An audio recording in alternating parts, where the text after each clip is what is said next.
One devastating escalation after another in the conflict between Israel and Hezbollah has left a dread hanging over the Middle East tonight about where it will all end. Both Israel and its ally America had warned of severe consequences if Israel came under attack from Iran. It did this evening, over and over, as nearly 200 ballistic missiles were fired at Jerusalem and Tel Aviv.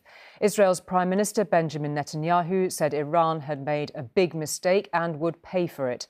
Iran called the attack just a first wave. Israel's air defence systems, bolstered by US Navy help, took care of most of them. Israel reported no injuries. Iran said its missiles were revenge for Israel's assassination of leaders of Hamas and Hezbollah, but of course they were fired less than a day after Israeli ground troops invaded southern Lebanon in what it called a local and limited operation. Well, tonight our correspondents will navigate us through the unfolding events that our programme tonight is focused on. Emma is in Lebanon's capital, Beirut. Rachel is in Tel Aviv in Israel. Rohit's in Jerusalem.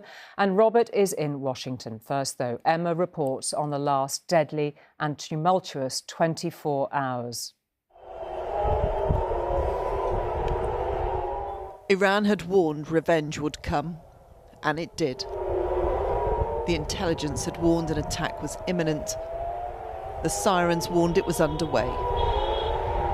As night fell, the Israeli sky was alight with a wave of incoming missiles. The defences tested as never before. This was the escalation that had been feared for almost a year. Israel under attack. Its allies now under pressure to defend and respond. There had been a few minutes for warnings to be issued, which appear to have protected from mass casualties.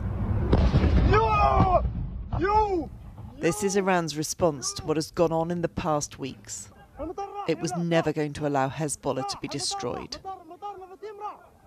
In the space of a few weeks, Israel has sought to do just that, from the air and now from the ground. Its campaign of escalation seemingly unchecked. Tonight, Iran entered this theatre of war.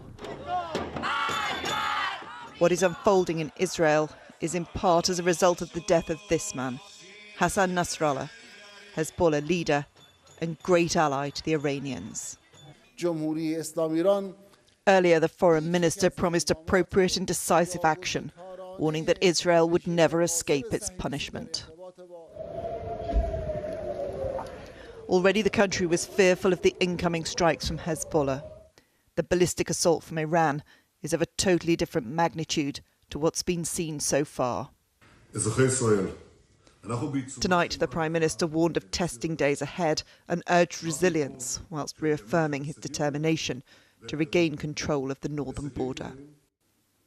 Tehran's position has likely been hardened by Israel's ground operation into Lebanon, said to be limited, localised and targeted. However, what the Israelis see as an incursion, others view as an invasion. We are doing it as short as we can, days, weeks. I will not say to the enemy. We will do the necessary thing in a limited and local operation that we are conducting now. In Gaza, on Israel's other military front, as Iran's response began, they began celebrating a sky filled with missiles for once not bound for them. In Beirut tonight, Tracer lit the sky as guns were fired in celebration. Iran is known for its strategic patience.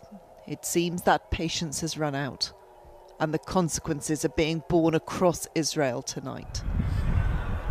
This is a moment of history, and a very dark, dangerous moment for this region and the world.